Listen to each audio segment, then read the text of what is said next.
이번 동영상에서는 일정 데이터베이스 개념의 마지막 데이터베이스 관리 시스템에 대해서 강의를 하도록 하겠습니다. 데이터베이스 관리 시스템은 데이터베이스의 조직, 접근, 통제를 위한 기능을 제공하는 일반 목적용 소프트웨어다, 이렇게 이야기할 수 있는데요. 그림을 본다면 아마 이렇게 될 것 같아요. 사용자가 있고 응용 프로그램이 있고 자기들이 요구하는 데이터 요구사항들이 있겠죠. 그럼 그 요구사항을 데이터베이스 관리 시스템에 전달을 하게 되면 이 데이터베이스 관리 시스템은 컴퓨터 운영 시스템을 통해서 실제적인 데이터에 접근을 하고 그 데이터에 대한 사항들을 기록하고 이런 과정이 되겠습니다. 보면 간단한 것 같아 보이지만 이런 일을 해주기 위해서는 굉장히 많은 기능들이 필요합니다. 여기에 나오는 굉장히 많은 기능들이 필요한데 그 기능들에 대해서 각각 알아보도록 하겠습니다. 자, 먼저 제일 중요한 데이터베이스 관리 시스템의 엔진 부분인데요. 이 엔진 부분은 데이터베이스 관리 시스템의 심장부에 해당된다고 볼 수 있습니다. 사용자나 응용 프로그램으로부터 논리적인 요구사항을 입력받아서 이를 운영 시스템을 통해서 실제 물리적 데이터베이스 파일에 실행시키는 기능을 하게 됩니다. 예를 들어 보겠습니다. 이게 사용자의 요구사항이에요. 여러분들이 아직 SQL을 배우지 않았지만 아마 쉽게 이해될 수 있을 것 같아요. 공급자 번호가 16번인 공급자를 찾아서 그 공급자의 위치를 서울로 바꿔라 라는 명령을 줬다고 생각해 봅시다. 이건 사용자가 주는 명령이죠. 사용자는 이런 하나의 논리적인 명령을 줬습니다. 그럼 이런 논리적인 명령을 실질적으로 실행하기 위해서는, 컴퓨터에 실행하기 위해서는 훨씬 더 복잡한 여러 단계가 필요합니다. 물리적인 요구사항으로 변경시키는 거죠. 논리적인 명령어를 물리적인 절차로 바꾸는데 지금 사실 이것도 굉장히 간단하게 설명한 겁니다. 여러분들을 위해서 아주 간단하게 설명한 거죠. 이거보다 더 복잡하겠지만 아주 중요 절차만 얘기를 한다면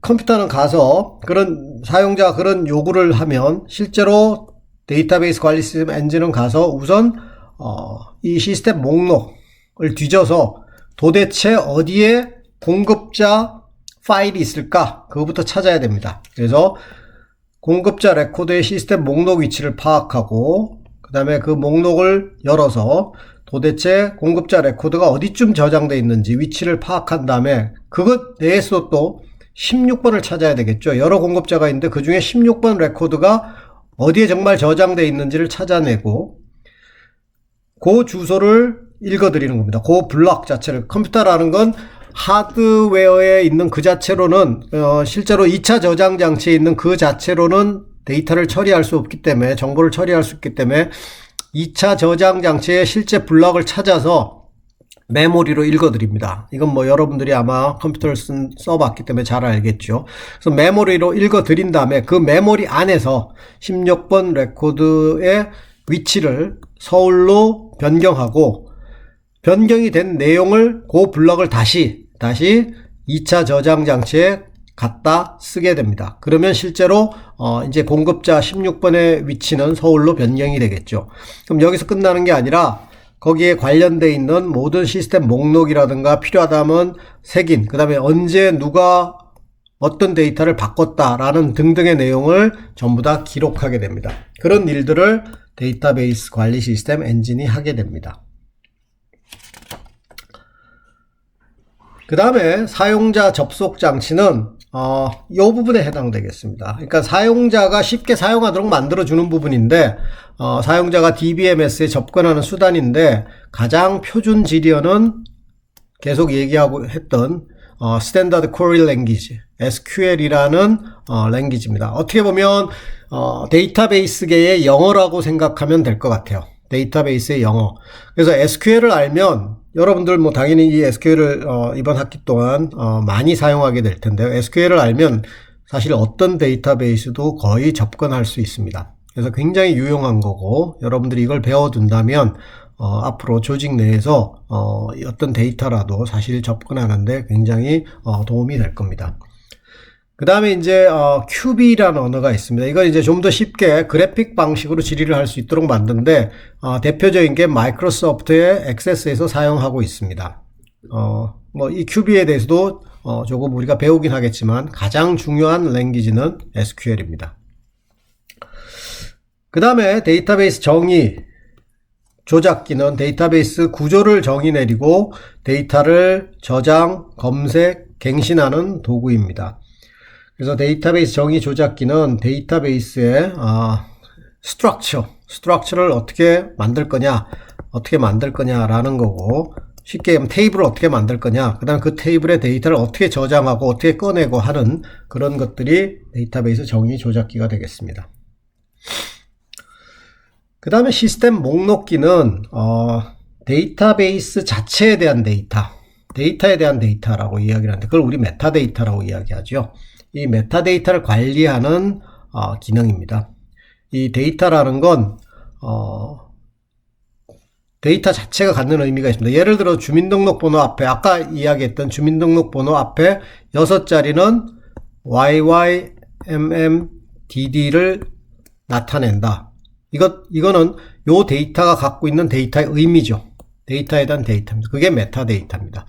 그런 것들을 관리하는 기능이 시스템 목록기고요. 이 시스템 목록기라는 건 DBMS에 내장되어 있습니다. 근데 데이터 사전이라고 우리가 얘기를 하기도 하는데, 이런 경우는 대부분 DBM에서 독립적인 프로그램을 이야기합니다. 그리고 요즘은 좀 더 확장된 개념으로 조직 전체의 메타데이터를 관리하는 도구로 정보 저장고라는 개념이 존재하기도 합니다. 그 다음에 물리적 무결성 관리기가 있는데, 이건 크게 트랜잭션 무결성과 데이터 무결성으로 나눌 수 있는데, 트랜잭션 무결성은 논리적 트랜잭션을 제대로 실행하기 위해서 반드시 필요한 기능입니다. 예를 들어서 여러분들이 예를 들어 A가 B에게 10만원을 송금한다 라고 생각해 봅시다. 10만원을 송금하는 트랜잭션, 요건 하나의 논리적 트랜잭션입니다. 하나의 논리적 트랜잭션. 근데 10만원을 A가 B에 송금하기 위해서는 아주 단순하게 얘기하면 몇 개의 물리적 트랜잭션으로 구성이 됩니다. 우선은 A의 계좌에 가서 10만원을 빼야 되겠죠. 마이너스 10만원을 해야 됩니다. 그 다음에 B의 계좌에 가서 플러스 10만원을 해줘야 됩니다. 아주 단순하게 본다면, 이거보다 훨씬 복잡하겠지만 물론 아주 단순하게 본다면 최소한 2개의 물리적 트랜잭션이 일어나야 돼요. 근데 만약에 A의 계좌에 가서 10만원을 뺐는데, 마이너스 10만원을 했는데 어떤 이유에서든지 컴퓨터가 다운이 됐다든가 통신망이 두절됐다든가 해서 B의 계좌에 10만원을 더해 주기 전에 페일이 일어났어요. 시스템이 다운돼 버렸어요. 그럼 요 트랜잭션은 일어났는데 요 트랜잭션은 일어나지 않았죠. 그럼 이건 논리적인 트랜잭션 입장에 봤을 땐 에러입니다. A 계좌에서 10만원만 빼가고 B 계좌에 10만원이 들어가질 않았습니다. 그래서 이런 상태가 일어나지 않도록 하나의 논리적 트랜잭션은 항상 all or nothing입니다. 이 논리적 트랜잭션에서 요구되는 모든 물리적 트랜잭션이 다 이루어지거나 하나라도 이루어지지 않으면 전체를 없던 일로 해라. 그게 트랜잭션 무결성 관리기가 하는 일입니다. 데이터의 무결성은 뭐 여러 가지가 있는데, 우선 영역 무결성이라는 건 각 속성이 지닐 수 있는 값의 범위라고 얘기했는데, 아까 우리 그 Y2K 프로그램 예에서요, 지난번 Y2K 프로그램 예에서 주민등록 번호 앞에 YYMMDD 다음에 오는 게 과거에는 1과 2만 있다 그랬었죠. 그러면 그때 당시에는 이 외의 값이 들어오면 에러입니다. 그것을 잡아주는 게 영역 무결성입니다. 근데 만약 이 2000년대가 돼서 이게 1, 2뿐만 아니라 3, 4, 5, 6도 들어갈 수 있다. 그러면 여기서만 한번 바꿔주면 모든 관련된 프로그램에서는 관여할 필요가 없이 1, 2가 아니라 이제는 3, 4, 5, 6이 들어와도 되는구나 라고 프로그램들은 영향을 받지 않습니다. 그게 바로 어떻게 보면 논리적 데이터 독립성입니다. 여기서 바뀐다 해도 나머지 프로그램들이 전혀 영향을 받지 않기 때문에 논리적 데이터 독립성을 줄 수 있는 거고, 아까 Y2K 프로그램 때문에 기업에 있는 수백 개, 수천 개의 프로그램들을 고쳐야 되는 그런 입장에서 이제는 데이터베이스 내에 그냥 그 영역만 디파인 해주면 되는 그런 간단한 문제로 바뀐 거죠. 그 다음에 참조 무결성은 예를 들어 한 속성과 다른 속성들의 관계입니다. 여기가 교수가 있고요. 여기가 학생이 있는데 학생의 지도 교수는 누구다 라고 했을 때 교수가 있어야 되겠죠. 아직 오지 않은 교수, 부임하지도 않은 교수를 지도 교수로 임명할 수는 없습니다. 그런 것들을 체크해 주는 것이 참조 무결성입니다. 여기에 대해서 우리가 자세히 뒤에서 공부하게 될 겁니다. 그 다음에 사업 관련 무결성은 사업 방침과 관련된 것들을 데이터베이스에 집어넣을 수 있습니다. 예를 들어서 최저임금보다 더 작은 시급은 지급할 수 없다. 그러면 급여가 나가는데 급여에 일한 시간을 나눠서 그게 최저임금보다 낮으면 뭔가 문제가 있는 거죠. 그런 것들을 데이터베이스에 집어넣을 수 있습니다. 그래서 데이터베이스를 잘 활용을 한다면 사실 프로그램을 굉장히 많이 줄일 수 있습니다. 그런 역할들을 하는 것이 무결성 관리기입니다. 그 다음에 성능 관리기는 질의 최적화 기능과 데이터베이스 사용도 감시 기능이 있는데요. 질의 최적화 기능은 사용자가 사실 이 컴퓨터 하드웨어를 잘 알고 있는 것은 아니기 때문에 질의 자체가 굉장히 하드웨어에 부담을 주는 질의를 할 수도 있습니다. 그랬을 경우에 좋은 성능 관리기 같은 경우는 사용자가 비록 그런 질문을 했더라 하더라도 하드웨어가 가장 빨리 접속할 수 있는 방식으로 바꿔서 질의를 만들어 주기도 합니다. 그래서 사용자 질의를 수행함에 있어서 가장 빠른 속도로 처리하기 위한 기능이고 질의 형태에 관계없이 최적의 성능을 보장해 주는 기능입니다. 그 다음에 또한 데이터베이스가 어떻게 사용되는지 여러 가지 통계를 수집하고요. 그래서 어디서 바틀렉이 걸리는지 뭐 이런 것들을 수집해서 이런 걸 토대로 해서 성능을 개선하는 데 도움을 줄 수 있습니다. 병행 제어기는 아까 우리가 통합과 공용이 데이터베이스의 특징이라고 이야기를 했었습니다. 통합과 공용인데요. 이 공용 부분 때문에 생기는 문제입니다. 이게 데이터를 읽을 때는 공용이 아무 문제가 없습니다. 동일한 데이터를 여러 사람이 읽더라도 또는 여러 프로그램에서 동시에 접근하더라도 아무 문제가 없는데 문제는 둘이서 동시에 갱신을 하려고 할 때는 문제가 생길 수 있습니다. 예를 들어 보겠습니다. 105번 부품 너트가 있는데 그거의 재고가 220개가 있어요. 지금 현재. 근데 사용자 1이 와서 사용자 갑이 와서 이 너트를 20개 썼어요. 그 다음에 사용자 을이 와서 또 70개 썼어요. 근데 이게 시간의 흐름입니다. 시간의 흐름인데 시간의 흐름이 예를 들어 요 시점에 와서 사용자가 20개 줄이기 위해서는 일단 먼저 읽어야 됩니다. 그죠? 우리 아까 메모리 속으로 끌고 들어온다 그랬죠. 현재의 데이터를 끌고 들어옵니다. 끌고 들어와서 20개 줄여서 마이너스 20해서 200이라는 걸 다시 리라이팅을 하게 되는 겁니다. 그래서 읽고 줄이고 리라이팅 하는 과정이죠. 근데 요 시점에 읽었어요. 그럼 220개를 읽게 되겠죠. 근데 언제 라이팅을 했냐면 요 시점에 라이팅을 하게 됩니다. 그럼 요 시점에 라이팅을 하게 되기 때문에 만약에 그 중간에 을이 읽게 된다면 200을 읽게 되는 게 아니라 220을 읽게 됩니다. 그래서 이 을도 220이라는 부품의 재고를 갖게 됩니다. 근데 을이 다시 70개를 줄였어요. 그럼 70개를 줄이니까 150개가 되겠죠.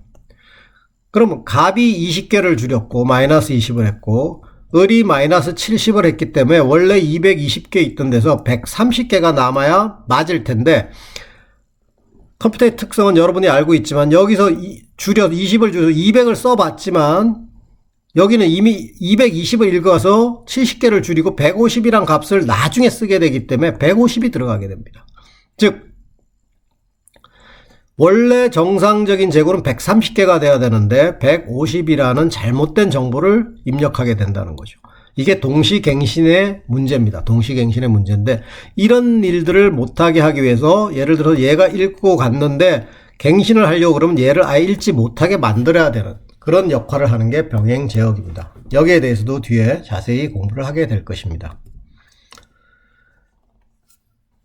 그 외에 아까 그 지난번 강의에서 데이터베이스는 어떻게 보면 달걀을 한 바구니에 담는 거다라고 얘기를 했죠. 그래서 사용자의 실수라든가 또는 하드웨어가 파괴된다든가 프로그램 오류가 생겼다든가 이런 것 때문에 데이터베이스가 망가졌을 때, 파괴되었을 때 그때를 대비해서 백업을 잘 해두고 그 다음에 여러 기록 장치를 통해서 언제 데이터가 어떻게 파손됐는지, 그래서 다시 어떻게 복구할 건지 이런 기능들을 해주는 것이 예비 복구 관리기입니다. 그 다음에 또 데이터의 보안 문제는 요즘 심각하죠. 그래서 그런 보안을 관리하기 위한 그 다음에 누가 어떤 데이터에 접근할 수 있는지, 모든 사람이 모든 데이터를 보면 안 되겠죠. 그래서 A는 요만큼의 데이터를 봐라, B는 요만큼의 데이터를 봐라, 이런 접근 권한도 지정하고, 또 중요한 데이터, 주민등록번호라든가 패스워드라든가 이런 것들 전부 다 암호화해야 되겠죠. 그런 것들을 제공하는 게 보안관리기입니다. 그 외에도 다양한 편의 장치들이 존재합니다. 그런 것들에 대해서는 하나씩 아마 뒷 챕터에서 여러분들이 같이 공부하게 될 것 같습니다. 오늘 동영상 강의는 여기서 마치도록 하고 1장의 강의는 이것으로 끝내겠습니다.